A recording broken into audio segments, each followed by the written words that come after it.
Salesforce a toujours cherché à automatiser des processus avec de nombreuses innovations au fil du temps. Les workflows ont été les premiers avec des logiques simples mais efficaces. Ces workflows ont fait place au Process Builder en 2015 pour amener des innovations sur l'ergonomie et tout un tas de fonctionnalités permettant d'automatiser encore plus.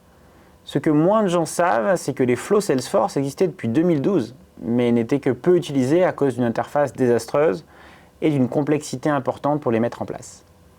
Mais on sait que Salesforce cherchait à donner de plus en plus de pouvoir aux admins, sans pour autant faire du code. Donc c'est alors qu'en 2019...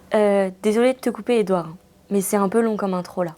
C'est alors qu'en 2019, la révolution apparaît avec les flows que nous connaissons aujourd'hui, avec une ergonomie tout droit alignée avec Pardot, aka Marketing Cloud Account Engagement, et une simplification de plus en plus importante. Si vous n'avez pas encore franchi le pas, il n'est pas trop tard, formez-vous et lancez-vous. Si vous avez tenu jusque-là, vous avez certainement déjà pu installer Gonexa Sign et vous envoyer à présent en signature électronique. Aujourd'hui, nous allons voir comment automatiser la génération et l'envoi en signature avec un seul clic. Tout d'abord, nous allons adapter un flux de génération pour avoir toutes les informations nécessaires pour la signature. Ensuite, nous pourrons créer les recipients, ou destinataires en français. Et on terminera tout simplement avec la création du delivery, ou enveloppe en français. Sans plus attendre, démarrons par la première partie pour préparer toutes les informations nécessaires à la signature. Nous allons repartir d'un flux qui automatise déjà la génération pour gagner un peu de temps, mais n'hésitez pas à consulter nos vidéos sur la partie doc. Si je regarde mon flux, la première chose à faire est de s'assurer que la génération sera faite uniquement en PDF. Je modifie du coup mon action, Generate Document, avec un format de sortie comme ceci, j'indique PDF.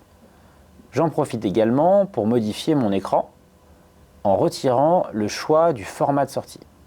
Voilà. Je vois que tu es dans un flux d'écran. Est-ce que l'on peut aussi faire des automatisations sur un flux déclenché par un enregistrement, par exemple? C'est une excellente question, Manon.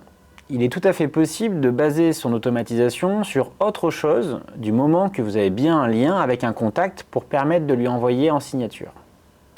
Continuons sur notre configuration.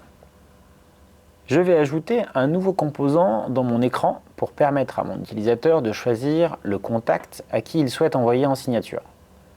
Je sélectionne un composant de type référence et je l'ajoute. Je vais maintenant pouvoir lui donner un nom API, une étiquette. Alors je vais mettre contact pour faire simple et dans le nom API de l'objet, je vais utiliser quote puisqu'un composant référence, c'est en quelque sorte comme une copie d'un lookup dans Salesforce. Je vais donc lui indiquer que je cherche à mettre le lookup contact ID à partir de la quote. Je n'oublie pas de forcer ce champ en obligatoire pour éviter des erreurs de flux par la suite. OK pour cette partie. Vous pouvez aussi personnaliser les boutons de l'écran pour être clair avec l'utilisateur et indiquer « Envoyer pour signature » par exemple. On va aller récupérer à présent le log de génération du document qui vient d'être généré pour permettre d'avoir l'ID du document généré. Pour ça, j'ajoute un get, ou aussi appelé en français « Obtenir des enregistrements », que l'on va appeler getLog. Je vais chercher l'objet journal de génération, voici, et filtrer par l'ID du log qui doit être égal au texte de Generate Document. J'ai rien compris. Est-ce que c'est normal? C'est complètement normal. Ce que je viens de faire n'est pas si compliqué en fait. Notre action Generate Document a été conçue pour avoir un identifiant en sortie, qui se manifeste sous texte de avec le nom de la boîte. Du coup, j'utilise cet identifiant pour venir chercher le journal de génération, avec toutes les informations sur mon document, comme le contexte de génération ou l'ID du document Salesforce. Ok, du coup, avec mon contact et l'ID de document, ça suffit pour la suite. C'est exactement ça. Passons à présent à la création du recipient ou destinataire en français. Dans notre cas simple, nous n'avons qu'un seul signataire, mais il sera tout à fait possible de prévoir plusieurs signataires. Il est également possible de ne pas avoir le nombre de signataires à l'avance. Gardons pour cette première approche un cas simple. Je crée une nouvelle action, Create a Certified Recipient, que je peux trouver via la recherche. Je lui donne un nom, Create Recipient ici, Dans notre cas, je vais prendre le record du contact sélectionné par l'utilisateur dans l'écran. Comme j'ai pu l'évoquer plus tôt, si vous utilisez un déclenchement par une modification d'enregistrement, vous devez bien avoir un lien quelque part avec un contact pour cette étape. Je peux indiquer également un ordre pour le récipient qui sera de 1 ici, mais bien entendu à adapter dans le cas où vous auriez plusieurs signataires. Vous pouvez également, si vous le souhaitez, changer le paramètre de base de langue ou d'authentification si le cas s'y prête. Dans notre cas, nous allons garder les paramètres de base. Maintenant, cette partie est importante. Je vais donc retirer mes lunettes pour que tout le monde ne l'oublie pas et je vais attendre quelques secondes, comme ça, pour être sûr que ça marque les esprits.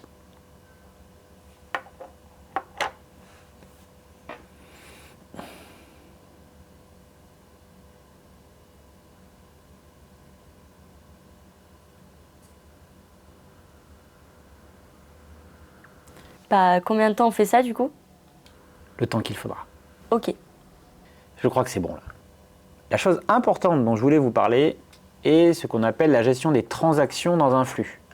En effet, Salesforce a besoin qu'on lui dise de s'arrêter pour enregistrer quelque part le travail qu'il a fait avant pour éviter de provoquer une erreur très connue qui s'appelle Uncommitted Work Pending.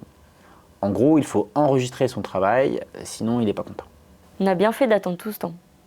La bonne nouvelle est qu'il suffit de se rendre dans l'action en question, dans la rubrique Avancer, comme ceci, et de bien cocher Démarrer une nouvelle transaction. Passons à présent à la troisième et dernière partie pour créer notre delivery, ou enveloppe en français. Le delivery est l'action finale qui sera à mettre à la fin du flow qui permet vraiment d'envoyer par email la demande de signature. Dans un premier temps, il va falloir faire des assignations dans 2 collections que je vais devoir créer.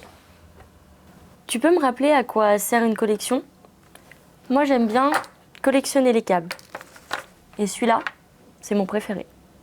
Une collection est en quelque sorte une liste que l'on va récupérer pour ensuite donner à quelqu'un d'autre.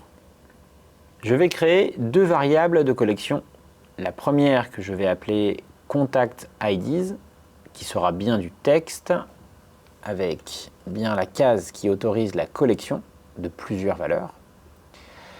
Je fais la même chose avec une variable qui s'appelle Recipient IDs. Je coche également la case. Voilà, j'ai mes 2 collections qui sont prêtes. Dans notre cas, nous n'avons qu'un seul signataire et donc nous allons faire une collection de 1. Mais dans le cas où vous auriez plusieurs signataires, cette collection permettra de récupérer tous les ID de contact et tous les ID de récipient. J'ajoute une attribution en la nommant Sign Collection et je vais faire 2 attributions. La première avec un ajout de l'ID du contact dans ma collection et la deuxième, un ajout du texte de l'action Create Recipient dans ma collection Recipient.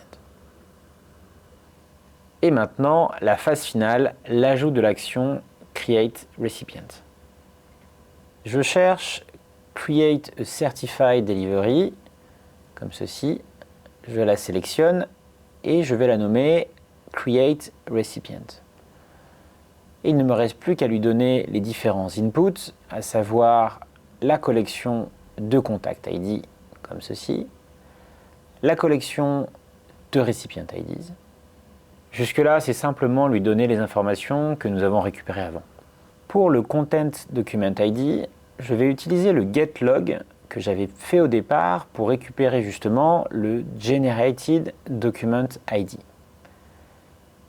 Comme ceci. Et pour ce qui est du name, c'est à vous de voir, mais ça permettra de nommer le delivery. Pour le reste, vous pouvez laisser comme c'est, sauf si vous voulez par exemple personnaliser l'email uniquement pour ce flow, ou également la date d'expiration si vous avez une date d'expiration spécifique. Et maintenant, testons notre flow en lui donnant un record ID de test. Ça n'a pas l'air d'avoir fonctionné. Et oui, mais non. Ça, c'est la vraie vie des flux.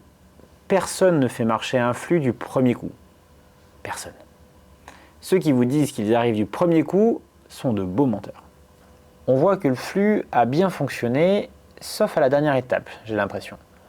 Et étrange, est-ce qu'il ne s'agirait pas du message d'erreur dont j'ai parlé avant ?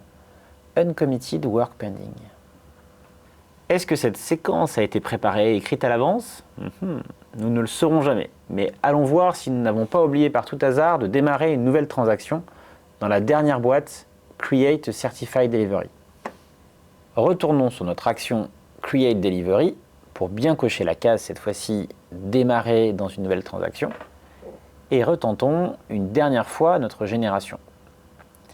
Et voilà, la génération se fait et l'envoi pour signature également. Fantastique, le mail est bien parti et nous avons reçu l'email pour signer le document en question. En synthèse, nous avons pu voir aujourd'hui que l'apprentissage des flows est une route tortueuse, mais qu'il ne faut jamais renoncer. Et surtout, toujours utiliser le debug pour trouver la raison de nos échecs.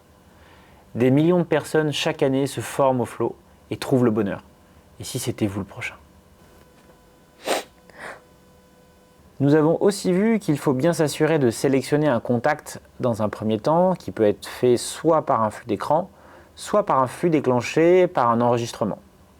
Nous avons ensuite positionné l'action Create Recipient, créer et attribuer les deux collections pour capter la liste des ID de contact et les ID de recipient. Et pour terminer, la création du delivery pour permettre d'envoyer l'email avec l'ensemble des inputs. Et ne pas oublier de bien cocher la case « Démarrer une nouvelle transaction », il me semble. Et bien entendu, ne pas oublier de cocher cette case pour couper les transactions dans les flux. Est-ce que j'ai oublié quelque chose maintenant? Et tu n'as pas parlé du support, il me semble, en cas de besoin. Effectivement, notre support reste disponible pour vous aider et pour répondre à toutes vos questions. Vous pouvez également consulter toutes les vidéos sur Gonexa University.